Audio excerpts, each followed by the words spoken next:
Hi everyone, Christopher here, and welcome back to Fossil Forward Finds. For today's video, I thought I would continue showing you some of my listing process for postcards, and I figured I'd do that by showing you um, a new lot of postcards that I just got in recently. That's what you can see on the screen here. It's a lot of Japanese QSL postcards. A lot of people ignore QSL because if you do the whole sell through rate calculation, it comes back as a sell through rate of 1%. So I can understand why people typically avoid them. But even if you look at regular postcards as a whole, you're not getting too many more percentage points. Um, so when it comes to QSL cards, I really like to sort of dive down um, into specific towns, specific graphics, and things like that. And when you look at it from that perspective, you start getting higher sell through rates. But, anyways, so I recently got this lot. I was the only bidder on it, so I got it for $50 plus shipping. So it came out to be about 60, 60 or so, maybe a little bit more with tax. Um, but in any case, it was advertised as over 400 QSL cards, all from Japan, which comes out to about 15 cents a card, which is great. Um, but when I received the package, I immediately sorted it into one of my postcard boxes, one of the white boxes I showed you before, and it almost filled the whole box up, which would put it closer to 700 postcards. Especially since a lot of QSL cards, because a lot of them are um, homemade or sort of amateur style cards, a lot of them are on thinner paper stock, so you can fit a lot more in the box. So if we assume 700, then I'm looking at more like 8 cents a card, which is great. So yeah, let me show you what I do.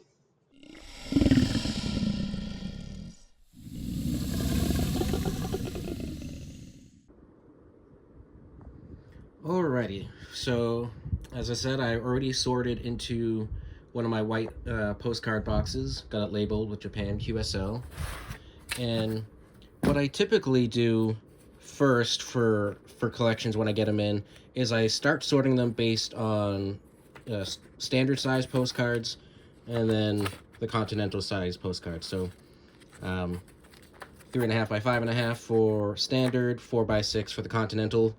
QSL cards are can be a little odd again because some of them are handmade or maybe a bit more amateur style. There's a larger variety in sizes, especially with the European and non-American cards. Um, there just tends to be a bit more uh, variety in the dimensions. But I sort it out as best as possible because when I'm listing cards, I try to list a chunk of standard size at once, and then a chunk of continental, and so forth. So what I did after I got them in here, and again you can see it's fairly full, so I definitely would say there's more than 400 cards here. But the first thing I did after sorting was I grabbed the standard size cards, which is not too many, and I sorted out a couple towns and some of the interesting graphics that I was seeing along the way. So I already did that pre-sorting. I took one of my special topic box that I showed you from the last video and just used that for now. Um, but here's a pile of some of the interesting graphic QSL cards that I found. You get interesting structures, get the dragon. Let's see. Got a volcano in Japan. More of the same. You do sometimes get duplicates. Let's see. I suppose I should have probably started off by saying what a QSL card was, but basically these were cards that different CB radio or ham radio operators would send each other that had their call sign, their location, and et cetera, et cetera. Got some kids playing with the radio. I don't know why I put this one in here. It's graphically not interesting. Maybe there's University of Tokyo. Most people who are into postcards know that universities can do fairly well, so I saw that and put it aside. Got some handshaking going on. Japanese woman. more radio operators. You know, you get the idea. So I find that cards that have interesting graphics like this, as far as QSL, tend to do better than the plain Jane ones. So I started out with that. Here we got Expo 75. World's Fairs, World's Expos can be good cards, so I put this one aside as well. When I was sorting, I also looked for towns I recognized. Obviously, there's a lot of Tokyo ones. I'll do those at another point. But unfortunately, Nagasaki, Hiroshima, and Fukushima, we are familiar with these towns for unfortunate reasons. But that can also mean that there might be more interest in these locations. So I grabbed all the ones from these cities that I could find, and I will list these in batches, so it'll make it a little bit quicker for me to move through these. Alrighty, so I started with the graphical QSL postcards. I put them into my Epson scanner here, ES500W2, trusty helper Garrick. So I'm going to start the scan.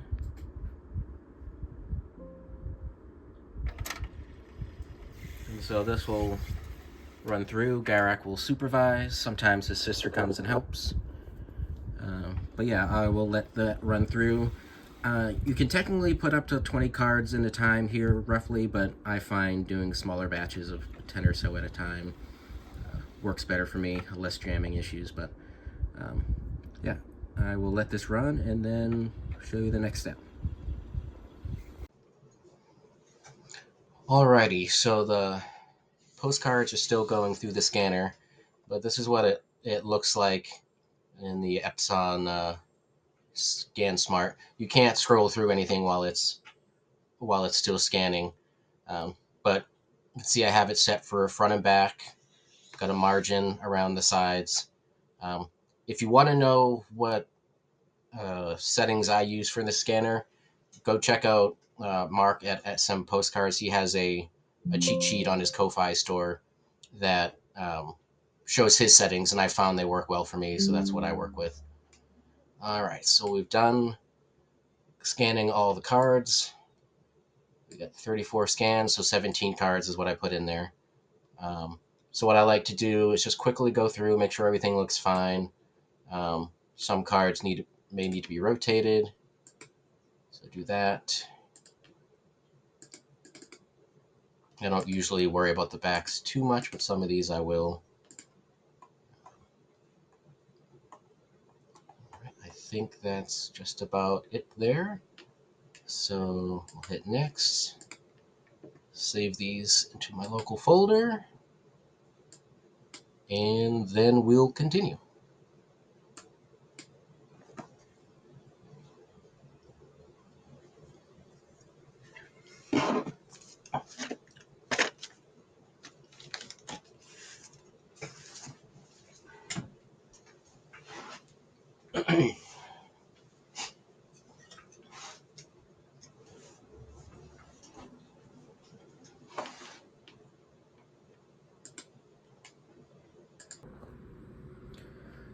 All right. I should also point out that I told you before I use SKU numbers, and I personally have this Dymo that I use. Here we got the labels printing. Again, Garrick's trying to help. Very helpful. In any case, so everything gets printed in sequential order, and I will put those on the postcard sleeves and continue the process. All right, sorry about the constantly changing views. I don't really have a ideal filming setup yet, so we're kind of just figuring it out as we go. But I have my cards, they've been scanned, they've been put into sleeves, and I've got the SKU numbers on them. This actually is already a great example of QSL cards being a little wonky with sizes. So I selected all of these because, to me, they're standard size cards. I didn't measure them. The very first one, the one that I'm going to show you how to list, the Expo card, is like just a hair too long to be considered actual standard. So I have it here in a continental sleeve, which you can see it's definitely not continental. but then the next card fits in the standard size sleeve perfectly. I'm still going to list this as standard. You can list it as non-standard and put the measurements in, but I usually don't quibble over, fractions of a decimal point and all that jazz. I don't think it's going to matter to most people in most cases. So I'm going to show you or walk you through the process of how I list this card here. Alrighty, so we have scanned our cards, we've sleeved them, we've put our SKUs on them. Now we're ready to start listing. I'm a big templates fan, so I'm going to go down to my listings templates. And again, I'm going to list these as standard size. And because there's location, I'm going to have them as topo as opposed to non-topo. So let's see, create a listing. Start by uploading the pictures here. This is my folder of ephemera that I need to list still. Let's see, I just did that one, but all right. So let's see. Now I don't really have a standard format for how I do my QSL titles, but I have a general idea, and you can't see this. All right, there we go. I'll have to work on that, but always start with QSL. Let's put cat blocks off. I like to, I know it doesn't help with the search at all, but I still do it. I just put the digits, the numerical code that's on there that's related to location. You'll find that certain towns, certain states have very similar starts to their codes. Let's see. Then I usually do the location. I can never spell anything. Let's see. International.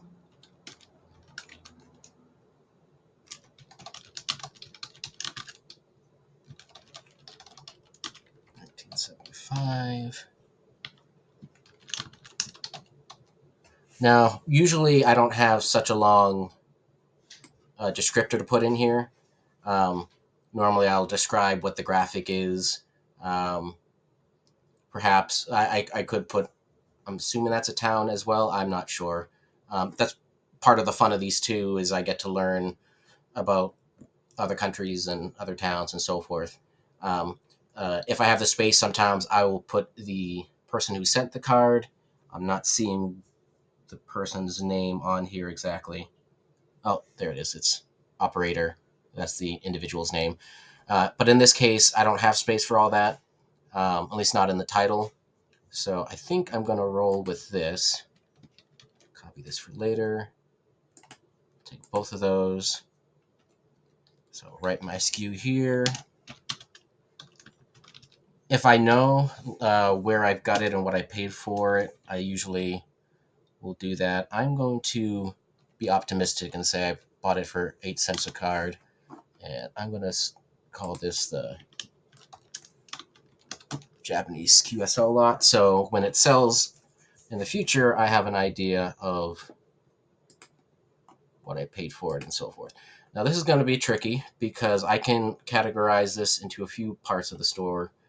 I'm going to start with QSL, and then I could either put this in the Japan folder, which would make sense, but I think it's going to be more of a better sell in my World's Fair / Expo. There's going to be less. There's likely to be less cards in that folder, and it's a bit more of a specific audience than. Have you all run into this where you select all and then you go back later and it actually never selected them? Anyways, I'm going to assume this was made in Japan. It doesn't tell me on the card. I don't think, not on this one. But some of them do tell you, some of them don't. That again. Let's see. So I either write CB radio or sometimes I'll put ham radio in the title. Whichever one I don't use, I usually toss in there. not really a good subject item that they already have to use. So that's just kind of what I do. My understanding is these item specifics do come up on searches, so those words should help. Region, I am not familiar enough to know which region Okinawa is in, so I'm just going to leave that be for now. Again, I'm not sure how. Actually, that's on the card, so we're going to roll with that. We already put in exposition. I usually you can do this however you like. I put in community life because this is, communication between different countries, different people from across the world. Exposition we already got. I usually like putting in technology. I believe that's in here. Yeah, technology, and I think that's probably it. Sometimes if I'm in the mood, I'll put social history, but I'm just gonna leave that alone for now. Keep that. Keep that. We are in Asia. No brand to go with it. Sometimes I'll put the person's name in the featured person if I can't fit in the title. Again, I don't know how much that actually helps, but since I'm talking about it, might as well do it. So if there's a relative looking up the name, it might pop up. Size, we're going to keep as standard, like I said. Don't worry about any of that other stuff because this is not posted. Condition, I always have just a basic condition statement in there. If I find additional wears like creases or stains, whatever, I will add the specifics. I always recopy the title there. I just have some standard blurbs in there that no one ever reads. I can't even get people to read the first word of a title. They're definitely not reading the description, but I do it anyways. Now the price. So I'm going to switch screens here and show you how I do my price searching, my comping, and then we can finish this up. All right. So I do most of my research in Terapeak, which is what I have open here. I've already typed in a subset of my title. I try not to use too many keywords when I'm doing the search. Otherwise, you're not going to find much. But based on that search, it says we have 30 active listings. If we go to sold, right now I have it set to 90 days because if you have it set to 90 days, it will most of the time give you a sell-through rate, which is saying 6.25%. So that's already better than the 1% if we look at QSL as a whole. And let's see, we got 2 cards sold, one here, little graphic, nothing too crazy, but it's also saying San Francisco, California. So it's interesting, a little different. That sold for $311 just a few days ago, actually, and also sold a few days ago, just last week. This one for $10.50 plus $6 shipping. Now I would have this as eBay standard envelope, so I could put more of that money into the cost. But this one here, you got some nice graphics here, so it's not too bad. So if we look at what's currently listed, so we got an average listing price of $725. And what I'm basically looking for first is just quickly to see if I can find my card. Now, if there's hundreds of cards listed under the search, I maybe look at the first page or I try to refine my search, but I won't scroll through pages. It's not worth my time. But here we can see that we do in fact have this card listed, and they have it listed at $13.99 free shipping. And one thing I'll note though, if you look at their title, and I don't know whose this is, I hope they're not a watcher. I'm not trying to be critical here, just sort of what I would do different. They don't mention the World's Expo in there at all. They don't mention Okinawa in here. It must be in their item specifics. So that's somewhere that I think maybe my title might come ahead. Let's see if we have any more. No, that seems to be the only one.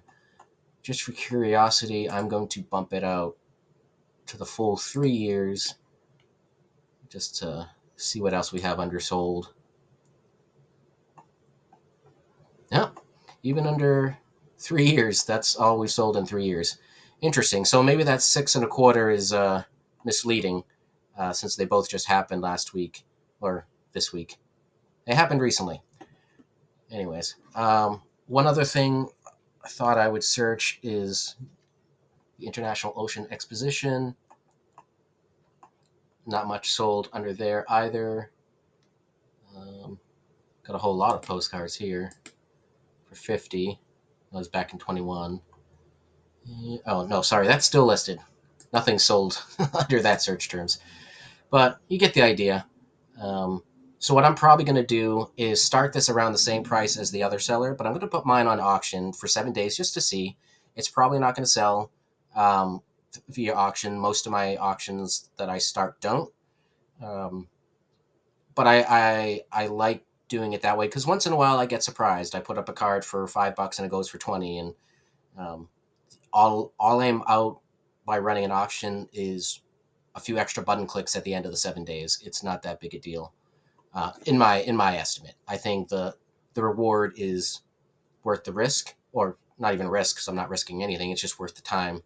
And why I say I'm not risking anything is because I will start my auctions at whatever my buy it now price would have been if I was listing at buy it now. So if it gets one bid or no bids, then, well, it's still the same price that it was going to be. And if I get more than one bid, then I make a little something extra.